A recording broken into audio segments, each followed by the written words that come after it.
Alright, so this is Jakari with Twisted Nightmare Gaming, interviewing an actual good friend of mine here. First guest of my wrestling YouTube part of the channel. This is my boy Ronald, aka Nate Fury. Say hi to everybody. How you doing, guys? Pleasure to be here. I'm very happy to be your very first guest. Like I'm actually really honored you to have me on here for the first one. Very first one, mind you. You were legitimately the first person that responded. Right? I'm actually very happy about that, dude. I hope this thing blows up. You know, I hope this thing really gets you somewhere. And I'm very happy to be the start of it. Hey, it's always a pleasure to have somebody that I can that does something that I love watching and something that I've always wanted to do, but can't at this point. Yeah. So. Hey, listen, man. That's what we're all here for. One way or another, we're here for wrestling, right. For professional wrestling, for our love for wrestling. That's what brings all of us together. No matter what walks of life, you know, what we may look like, what we may be, wrestling brings everybody together in a similar passion. But yeah, dude, let's do this. I'm ready to be here. So, tell us a little bit about yourself, how you got started, some of your inspirations, man. All right. Well, I feel like to really give a good idea of where I started, what I'm about. We're gonna bring it way back to when I was like a small child. I want to say like 8, 7 years old. I would always flip through the channels like my parents would flip through, and sometimes they tune into wrestling. It wasn't something I necessarily followed, which is like another TV show to watch. Like the same way someone might stop to watch Family Feud or watch a certain cartoon. It's the same way I looked at wrestling. I necessarily followed it. I just watched it for the sake of seeing what happened, and that was it. Like some of my most early memories was like seeing Mass Kane, early Ruthless Aggression era stuff. Like that stuff always stuck with my head. And my mother walked into the room. Hello, Ma. We're live on YouTube. Hi. Nah, you're fine. It's chill. Listen, it's an open environment where we're all chilling here. We're all relaxing. We're all just talking. It's a regular conversation, man. It's just being recorded. That's what I'm saying.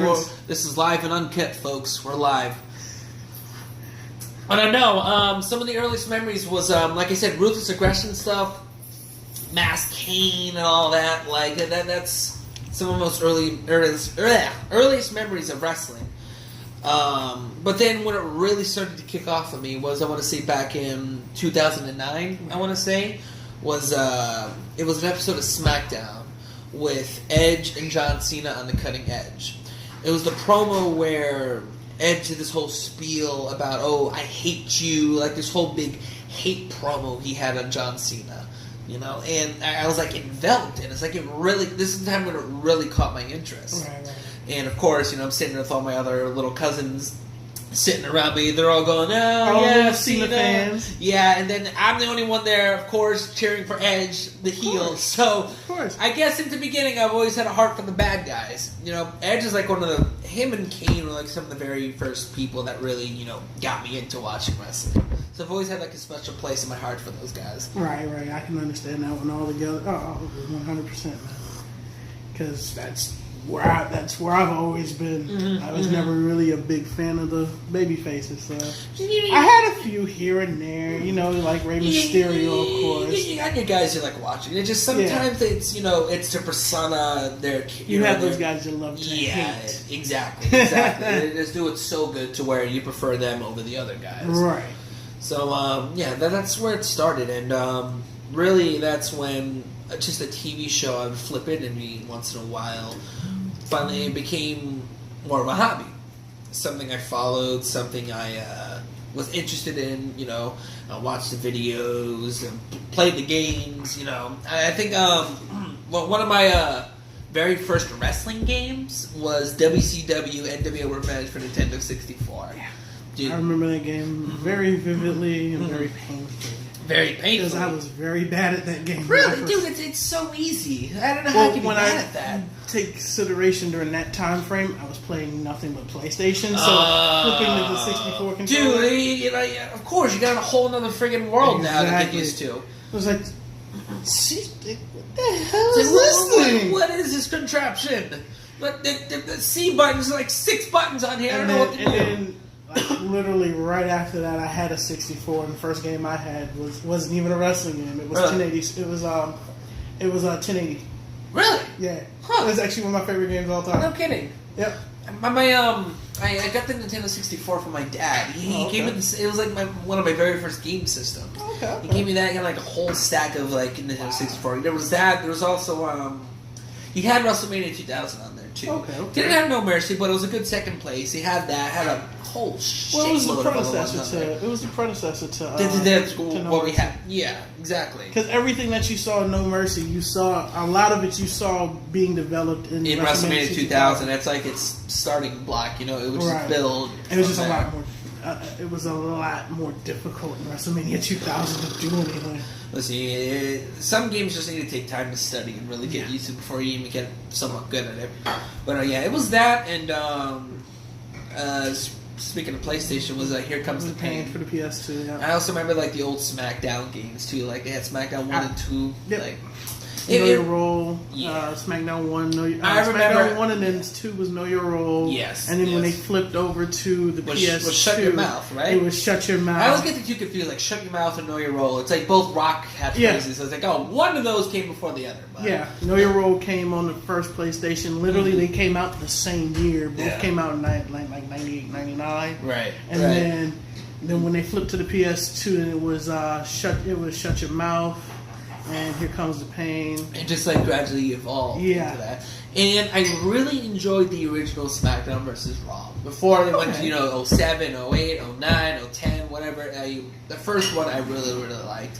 It was like that, it's like a bash and brawl kind of arcade style. Like, that's real wrestling games for me. Okay. Don't get me wrong, I don't no disrespect to 2K nowadays. Their attention to detail and realism is phenomenal.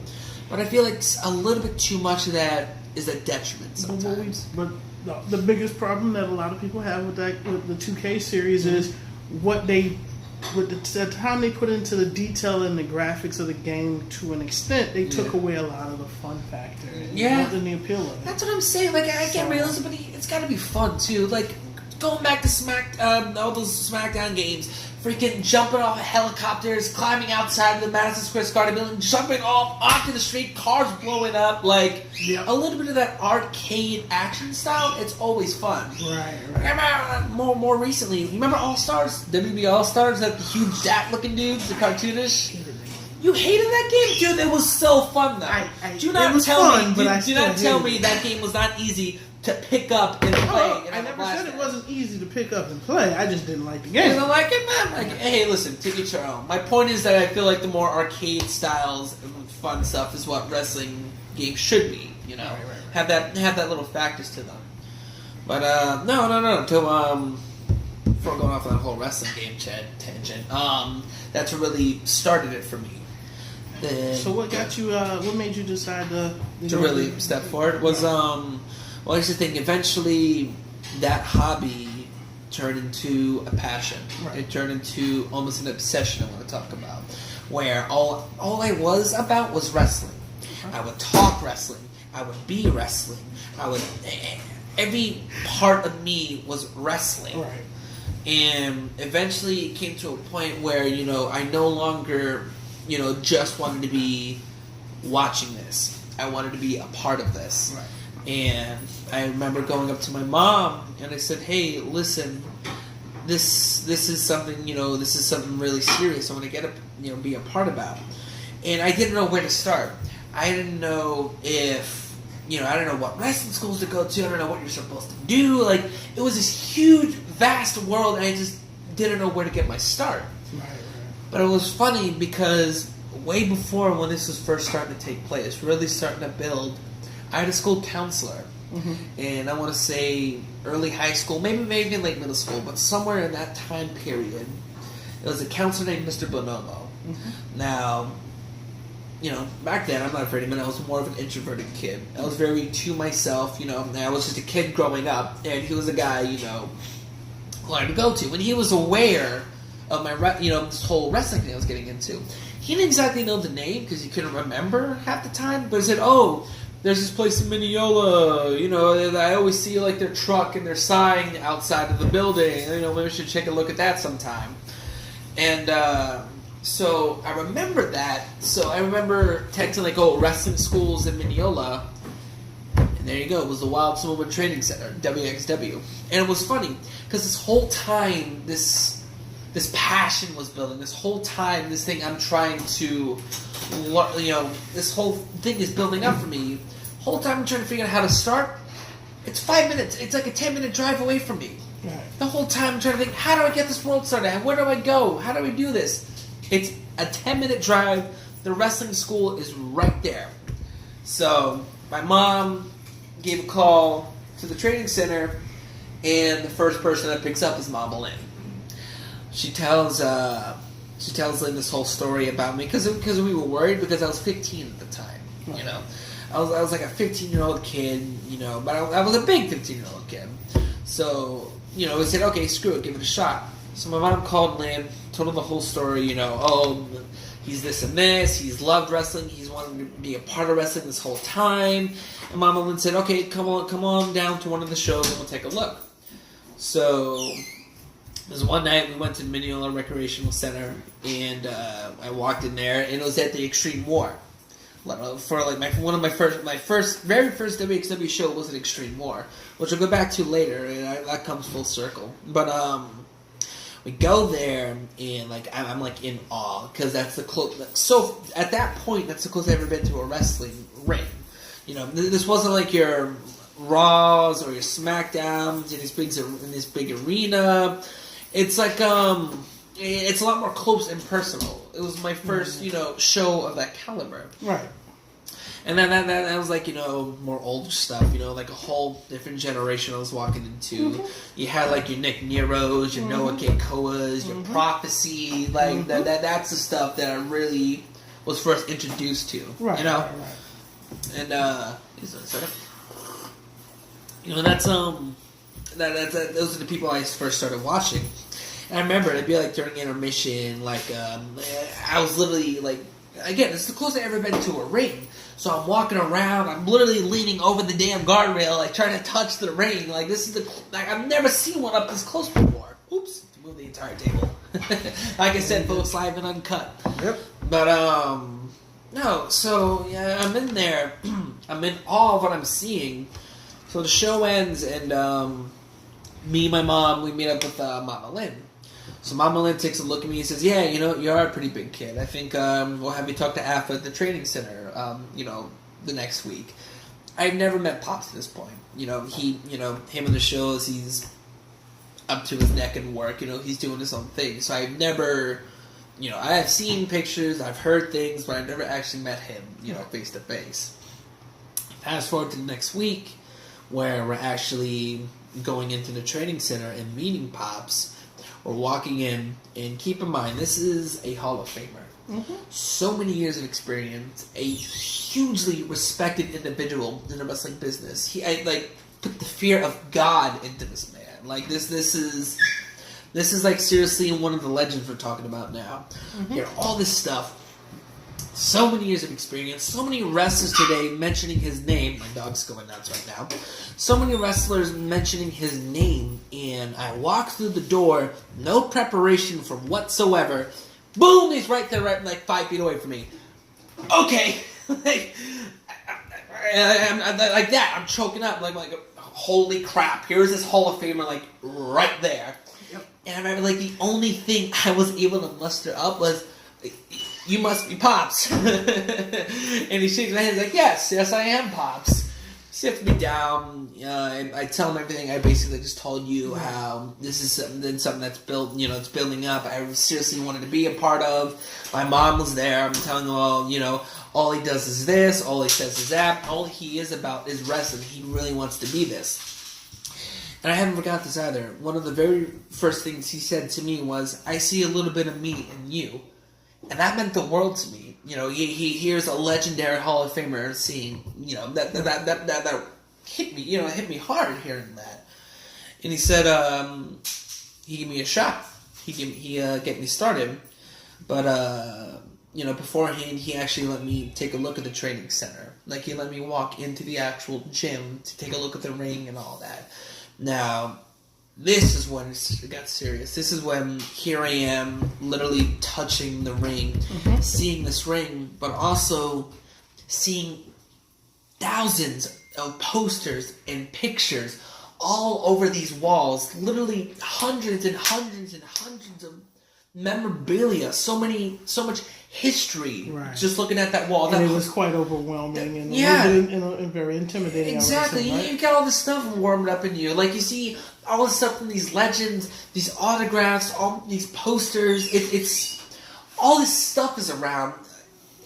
In addition to the fact that this is the first time I'm actually touching a wrestling ring. Right. I'm physically feeling the ring. Like it's hitting a 15-year-old kid pretty hard. Like right. It does things to you. It implants things in you that lives on for the rest of your life. Right.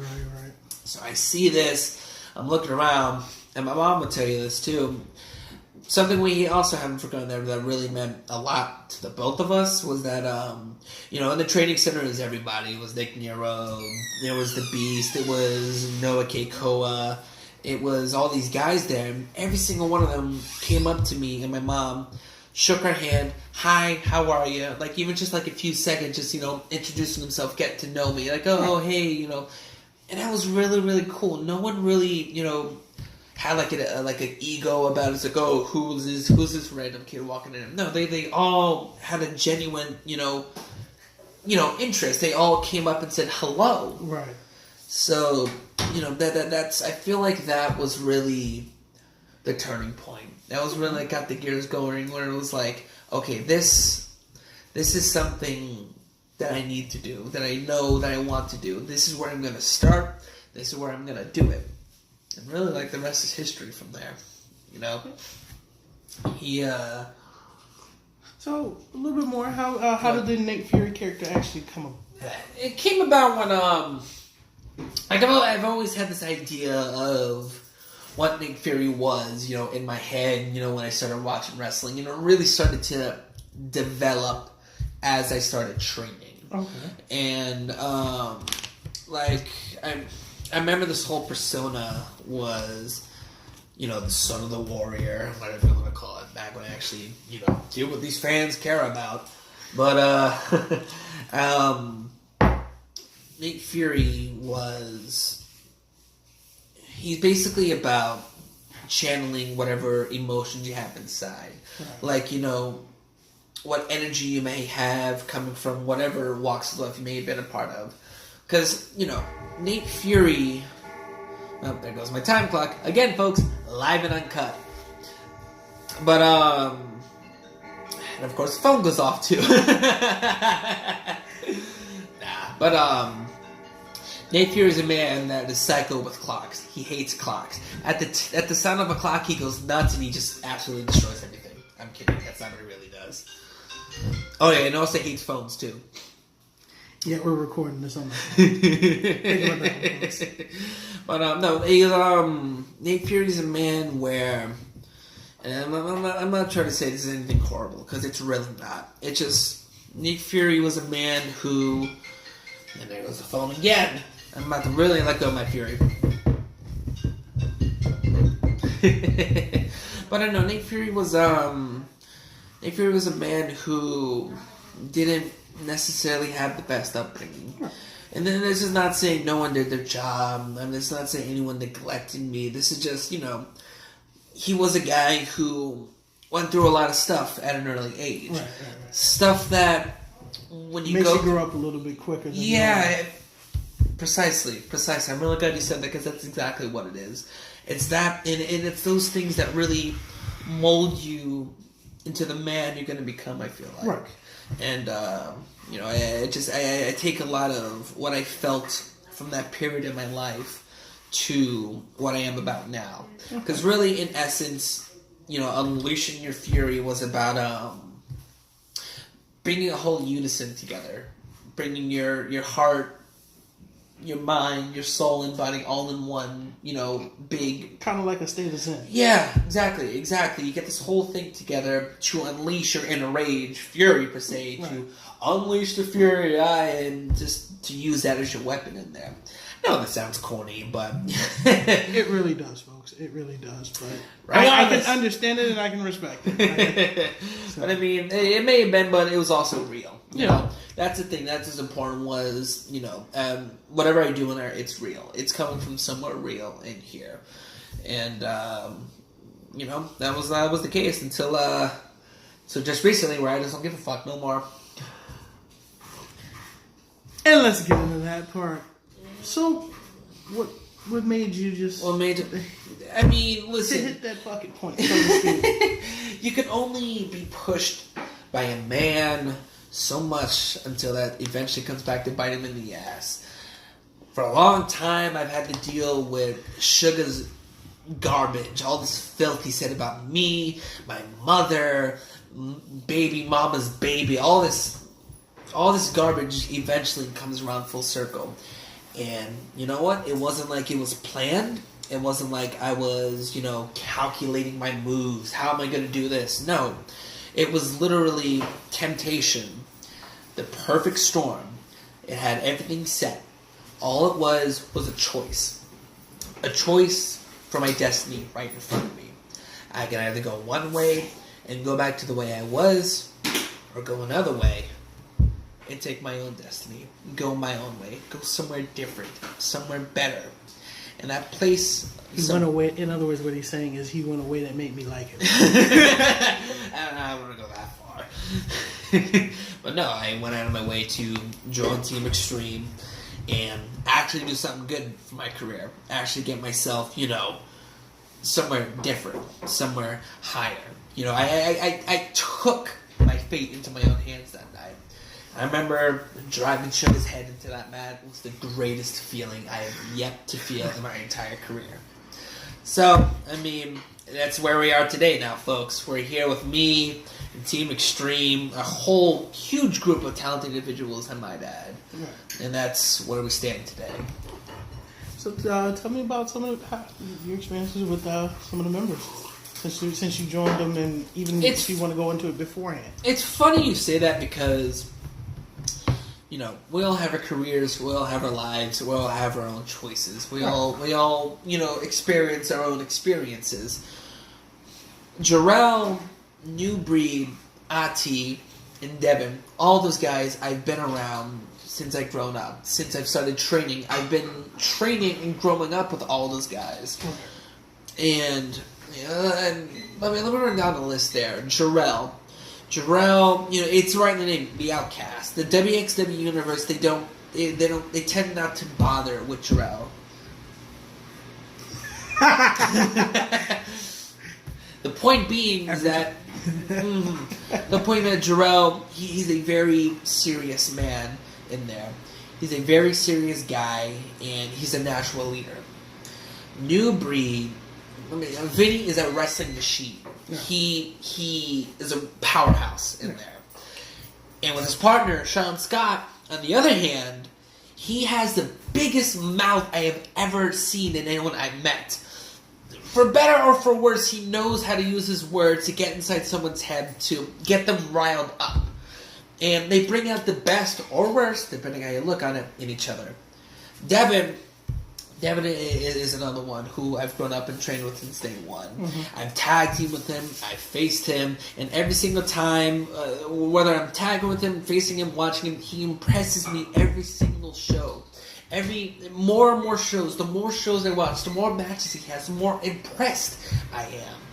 His timing, his speed, everything, it's impeccable. And Ati is just a killing machine. He's a living tank. It goes without saying, these guys you definitely have to pay attention to in the coming years. Absolutely. And that's just my personal opinion. And well, you know what? Seeing that in retrospect, I've gone through a lot. I mean, I'm only 20 years old, but I've already had all these memories, all this experience, and it's only going to get bigger from here, my friend.